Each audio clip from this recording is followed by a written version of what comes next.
Hello friends, my name is Koolio and welcome back to the channel. Today guys, we're taking a first look impressions video for Skylanders Ring of Heroes. Now I recently put out a video about my top 5 upcoming RPGs for mobile devices, and Skylanders Rings of Heroes was on that list. Little did I know the game was gonna announce like the next day that it was going to release, and like 2 days after that. So the game has officially released. However, it's not globally available just yet. I am actually using the version of the game that's available in Canada. So you do have to change your app store around or go find the APK or the Android files in order to download it and install it, because it's not available currently right now in America. But it is available in Canada, and that's where I downloaded it from in English. So let's go ahead and jump into the video, because I've actually been having a lot of fun with this game. Downloaded it earlier this morning. I've been playing for a couple of hours, and I have to say that there's a lot of things that this game does that I really enjoy, like these little quality of life features that I wish other hero collector games would implement. Now, this game is made by the developers of Summoners Wars, and so if you've played that game, you're gonna be very familiar with this game. However, it's more of like a reskin version of Summoners Wars with the Skylanders theme on top of that. But then they've improved a lot of things as well. Like the combat's different. There's a lot of little features here and there that improve the overall experience for the game. So before we jump in and show you some of those things, let me just go ahead and show you the actual combat. So I'm running through the adventure right now, and there's a lot of different places that you can go through, but they've got, like, if you ever played a gacha game like this, a lot of these things are gonna look really familiar. You go through stages, each of the stages getting progressively harder with different elements and stuff like that. However, there are some things that are a little bit different in terms of playing in order to get specific items to boost up your characters, which I'll show you in just a little bit. So let's just jump into the stage that I'm currently playing in, which is the Infernal Volcano. And as you play through these stages, it gives you an idea of what monsters you're gonna fight, as well as drop information. So for this area, I'm gonna get runes, strike runes that increase attack, and then I can get soul stones, or essentially shards, to upgrade or summon characters, as well as potions, which I'll get into a little bit later into this game. So let's go ahead, we're just gonna jump in. And currently right now, what I'm going to show you is I'm going to keep the combat on auto, because the combat is pretty different compared to other gacha games on the way that it's implemented, and I haven't fully understood or comprehended how my character's abilities can complement one another. So I'm kind of letting the system play by itself right now as I'm continuing to get used to my character's abilities. Now, when you jump into an area, you have the option to edit and customize your team, as well as to see which enemies you're going to be going up against. So on the right side, you got the enemies that you're going to be facing. I've got the Smoke Scream, the Broccoli guy, and Chompy, and you can see which abilities they have. So the Smoke Screen guy is actually a new one I haven't seen, so I can actually take a look at what his abilities do by swapping back and forth down there. And then if I go and edit, now this is where it really starts to differ from a lot of other games that I've seen. Now, I'm not saying that some of these games don't have systems like this, but I like the fact that this game does. Now, you've got 3 heroes that you can take into your team. Right now I've got Spyro, I've got this like Blade Girl right here, this like death character, and then I don't remember what this character is called. This, like, I think her name's Stealth, I don't know, she's like a stealth assassin character, which is really cool. On top of that, so you got your 3 main heroes that you've got, and then on the bottom right you've got your evil companion, your villain companion, which essentially allows you to collect shards for villains and then equip them onto your team, and it essentially allows you to kind of round out your team and kind of help you overcome certain weaknesses. So for example, maybe you need a support character on your team because you don't have a healer. You could take in the Broccoli guy on your team because he's a support character to help out in situations like that. Maybe you're trying to get through an area and you need as much damage as possible. You take in the Chompy dude instead, and the Chompy dude has increased attack. So you might want to swap them out just to kind of round out your team, to kind of give your team little boosts in areas that they may be weak in, or increase boosts in areas that they're really good at. As well as you can take in 2 spectators, and this is something that I really enjoy, because you can take in spectators. They don't do anything, but they do acquire experience points simply by watching the fight. So you may have characters that you really like that are weak within that area, and you're like, oh, but I want to level them up. I want them to progress. I don't want to just leave them behind. We'll throw them into the spectator area and you're good to go. Now, the game has a really interesting elemental system. I'm going to show you the elemental system, and it may look a little confusing at first. It did for me, because it's pretty different compared to other elemental systems in the game. Up on the top right, you can click on this and it shows you the elemental system. There's a total of 10 different elements in the game. Instead of like, sometimes it's usually like 5, like you got like fire, wind, and water, and then like shadow and light. This one has 10 different ones, and each element has a weakness against 2 elements, but that's strong against 2 other elements. So for example, I'm going into an area that has mainly fire characters. So if I click on here and click on the fire one, it'll show me that the gear element and the water element are strong against fire, but fire is strong against wind and death. So if I look at my characters, you can see that there is a little red arrow next to my death character. So I may want to actually end up swapping that out. So if we go back through and actually edit my team, I could probably edit her. I think this guy might be weak too. Yeah, he's weak as well. So I might maybe want to drag in my my hot dog is his name, which is a really funny name for a character. He's a little bit on the weak side, so I don't know if I'll be able to actually get through this stage with him on the team. In fact, actually, I'll probably swap her out just because she is one of my strongest characters, and I think she'll be totally fine running through this dungeon. But if you really want to get the best out of your team, you're going to want to focus on that elemental system. And if you're not sure which elements are strong against what other elements, you can go ahead and click on that elemental tab up on the top right, and it'll show you just by clicking on it and give you an example of which elements you might want to take into the next area. So let's go ahead, let's jump in, and I'll show you how the combat works, because it's a lot of fun, but it can be really hectic at the same time because there is no turn order. Basically, you go when you can go, and so does the enemy. And as far as I can tell, I can't really tell which enemies are going to be going next, except on the bottom left, it'll kind of give you an example of enemies that are preparing to attack, but there's no indicator on the screen to tell you which order teammates are going to go, which order enemies are going to go. Basically, all it comes down to is the cooldown for your abilities and how much mana those abilities cost. So you could have a character, like a really overpowered main character that you've been focusing on, and simply just use their abilities over and over and over again, as long as you've got the mana and as long as their abilities are on cooldown. Now, this is where it comes in, where it can be a little overcomplicated, but I think is going to be a lot of fun when it comes to PvP and higher level dungeons. Essentially, you could have a character that has the ability to lower the defense of an enemy. So you may want to cast his ability first, and maybe a weaker ability, maybe only cost 1 mana, and then you want to wait and save up your mana for a stronger ability one of your other characters has that does a lot of damage, and because you've weakened their defense beforehand, it allows their attack to do more damage than before. Now, it kind of gets into this almost like a rhythm style of gameplay where you're paying attention to your overall cooldown, you're paying attention to how much mana you have, you're trying to pay attention to what elemental types the enemies have, what abilities they may have. Like you may have characters that get weakened and lose a lot of health, or maybe get stunned, and you might want to use another character's healing ability rather than damaging. So you've really got to try to focus on which abilities you want to use next. Now, I am still not 100% clear on what my abilities do for each of my characters, so I'm allowing the game to autoplay for now as I'm kind of trying to pay attention, reading the abilities and so forth. On top of that, the game also gives you the opportunity to customize the character's skills. So if I go here and click on her, I can actually swap out the skills for other ones that she may have equipped.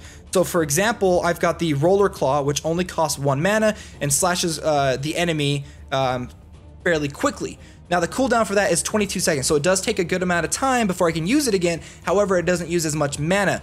But if I want to, I can actually unequip that and equip her Skate Blade ability, which costs 4 mana but has a 13-second cooldown, and it gives, if she has a crit rate up activated, it allows her to attack all enemies with a bonus hit. So if I swap that out, I can essentially change the style of gameplay that character has. And so each of the characters will eventually unlock multiple skills and stuff that you can go through and be able to swap out. So for example, my Stealth Elf, I may want to swap out her Poison Spore ability for the Stealth ability if I'm going into an area where I may not want her to be attacked the first couple of the first turn or something like that. So let's go ahead. I'm going to jump into another combat area so you guys can see the combat again and kind of watch it. Now, I talked about how you can get villain companions. Now, the villain companions, their abilities do not cost you any mana at all. It's simply just a cooldown on when they're able to attack. And you can see the villain ability on the bottom right next to my character. Once that hits the cooldown, the villain Chompy will be automatically summoned and begin just to attack the enemy or begin to use their abilities. Now, one thing I like about the villain thing is, like I said, you can use it to kind of round out your team, as well as it gives your enemies a second target, or like a fourth target, essentially, for your enemies to attack, kind of diluting the amount of damage that happens to your main team. And so my characters are going to go through, they're going to finish this off. I think we're in the second area. And so we have one more area after this until we defeat it. Now, on top of that, I've come across some boss stages where bosses have special mechanics. I came across one boss where he would summon a barrel with a drink in it. Now, if he had the opportunity to drink that drink, he'd become even more powerful. And the more drinks he ended up drinking, the more powerful he would become. And so instead of just focusing on attacking him, I'd have to focus on attacking the barrel first to get rid of it so that he didn't have the opportunity to drink it. Now, there are some other stages that have unique mechanics behind it, which I'm going to show you. There's a dimensional rift thing that you can run through that you can get soul stones and materials that you can use to upgrade your characters, and those reset on a daily or every couple of days. So for example, there may be the fire, the death, and the water element available this day that you can go through and get materials to upgrade those specific characters, and then the next day it'll reset to earth, life, and light. And so you want to come through and pay attention to when you can run through those specific dungeons to get those specific materials. And the one thing that I do like about it is it has an unlimited amount of times that you can actually run through those dungeons instead of having a specific limit, which I really appreciate that the game gives us that opportunity. So on top of that, there is this huge, massive quest line that you can play through. Not like a story quest line, but more of like a tutorial quest line that you can run through that will give you a lot of materials and kind of basically teach you the game as you're playing through it. I highly recommend saving your gold specifically for that quest line, which is here on the far left, because as you go through it, you'll get gold, but you'll come across areas where you're gonna have to spend gold in order to progress. Now in this area, it says I need to clear stage 3, chapter 3, stage 2 in order to get these specific items. And these rare Omni gems, you can actually use them to exchange for soul stones, which is character shards to boost up or summon your character. Now I do want to show you some of the challenges in the game. Now this is a really interesting mechanic. This is called the Realm of Souls. Now this resets daily with which types of soul shards that you can collect for your characters. So if I jump into this, the last levels, the last stages that you play through become grayed out, and you can only continue to progress through the harder and harder stages. And as you go through this, you have a limited amount of time, a limited amount of stages that you can play through with a maximum of 8 every single day. But as you play through them, it'll give you shards for specific characters. And like I said, that resets every day. However, there is a unique mechanic behind this game that isn't in the other main stages or other challenges. Your character's health does not regenerate from stage to stage. So I actually ended up having a character that ended up dying in one of my previous stages, my stealth elf, and now I can't use her unless I go through and actually recover her by spending some of the gems. I'm actually just gonna, I'm not gonna do it. I'm not gonna do that. I'm actually gonna go ahead and swap Spyro out and put him in my main team and jump through this next stage. Now these stages get progressively harder the farther you go in. Now, I don't think I'm gonna be able to beat this next stage. In fact, I'm pretty sure my team's probably going to die. But even if all of your characters end up dying, you can actually swap in new characters and jump into the map as well, because the enemies also have health bars that don't regenerate. So if I play through this stage and I end up losing, I can go through, set up a whole new team, jump into the stage, and then take out these weaker enemies because I've used my previous team to knock down their health. Now, these stages are pretty tough. However, if I were to manually take over, I could probably do a lot better than I am currently doing in this game, or in this stage. Now you can select enemies to focus your attacks on them. I'm focusing on the boulder dude on the far right to see if I can't take him out. He is an earth elemental. And my two left characters are strong against these elemental types, but I might end up losing. I'm thinking, yeah, I'm probably going to end up losing. My characters are probably going to all end up dying because I need to focus on strengthening them, which after we get done with this stage, I'll actually show you how to strengthen and upgrade your characters. Come on, you can do this. At least maybe take out one more character. Probably not. I think she's probably going to die right there. Yep. And she's gone. So I lose the stage, and that's fine. It'll probably pop up and tell me, hey, if you need to get stronger, you can. If you click on the bottom right, it'll tell you how to strengthen your characters. But I'm actually I'm gonna exit out of the stage. And like I said, if I wanted to enter into the stage again, I'd have to use characters that still have life, and I only have my hot dog is the only one left. On top of that, I wanted to show you guys how to strengthen your characters. So if you go to your Skylanders here, I'm just gonna focus on the roller brawl for now. You get special potions, these red potions, and you can have special structures that you can build in order to boost up their level. So you can just go ahead and drop a couple of these potions to strengthen her up, and boom, done right there. On top of that, you can level up their skills as well. Now you can only level up their skills up to level 4, which is the maximum, which does show you down here. You can see I'm kind of, I'm sorry, up to level 5 to see how you can strengthen them, and it shows you which stats the character or the skill will get as you level it up. However, you need specific ore, which you get through special dungeons like that Dimensional Rift I was talking about, in order to upgrade these special skills. And you can also power up your characters. Now you have to power up your character 5 times before you can evolve them to the next star rating. And you need soul shards, or the soul stones, in order to do that. Now I need to get 15 of them, including these upgrade elixirs, which you can get through the Dimensional Rift, in order to upgrade her up to the next +1. Now I think I might have a character that could do it right now. My stealth elf. So I did save this up so I could show you what it looked like. I'm gonna go ahead and power her up. Boom, now she's +1. It also increases her max level by 1. And so you have to power them up, and it gives you a new max level, and then you max level them out, and then you can go and evolve them, which does require more shards in order to do that. So you can see I need to get her to level 40 with a +5 on top of that. And then you can also awaken your characters by getting specific materials in order to awaken them. Now, the thing I love about this, and you guys, if you've been following the channel for a while, I love it when games show you visual progression for characters. And so when you awaken the character, it actually gives them a different look overall. And then you've also got the rune system, which you can equip special runes. So for example, I'm actually trying to focus on getting my brawler character a lot stronger. So I'm actually going to go through and equip some of these striker ones, because it gives increased attack as I equip them onto the character, which I'll probably end up replacing a couple of these ones later on. You can also power them up by spending gold, and you can auto power them up. Now every +3 rank that they go up, you get a new option or a new ability on top of that. So she got a +2% defense on top of that. So you can go through getting special sets and stuff like that in order to upgrade and power up your different characters and things like that. If you played Summoner's War, this thing's gonna look very familiar. I also do want to show you guys one other thing, is the collections tab. There are a large variety of heroes in this game, like a lot. There is, like I said, 10 different elemental types, and I believe every elemental type has around 10 different characters, so there's at least 100 characters that you can summon in this game. On top of that, like I was talking about, you can also awaken the characters. So for example, if I were to go up here, there's my stealth elf, right? And if I were to awaken her, this is what the stealth elf would look like. Oh wait, no, that's a different one. Hold on.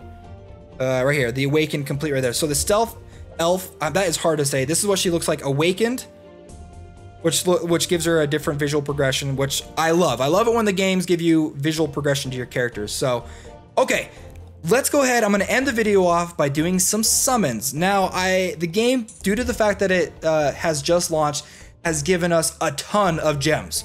So I'm going to go through, I'm going to use them on the Ultra Premium Summon, and then I'm going to go through and do a couple of these event summons as well. As well as when you're playing through the game, you get Wish Stones, which are like, allows you to do a basic summon. So the game does give you a good variety of gems, but it gives you even more Wish Stones that you can use to be able to do Wish Stone summons. But we're just going to focus on the premium summons for now. So let's go ahead, we're going to do a premium summon and see if we can't get anything super good. This is literally my first time doing a premium summon, so I don't know exactly what we're going to get out of here. But we're crossing our fingers and hoping for a gold card, which I think is the legendary card. So we got some for the Crypt King, nice. And there are moments where it'll randomly give you like bonus shards, which I love. I love the fact that it does that. We got some bonus shards for Shadow Spyro. I don't know if we have enough to be able to summon him, but that would be amazing.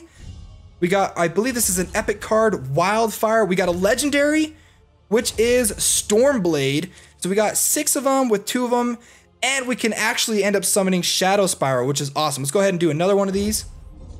We actually might spend most of our gems doing the ultra premium summon. So we got another legendary, the Nightmare.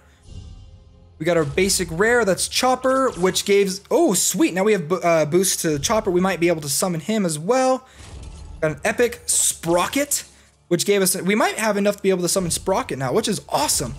We got Stink Bomb, so we got those 5. Let's do it one more time. I love the fact that it gives you randomized boosts to certain cards, because one of the things I'm not the biggest fan of is when there's games that make you have to summon just shards and you don't get characters. But with this, because it boosts up how many shards you get, you have the opportunity to actually summon full characters, which is awesome.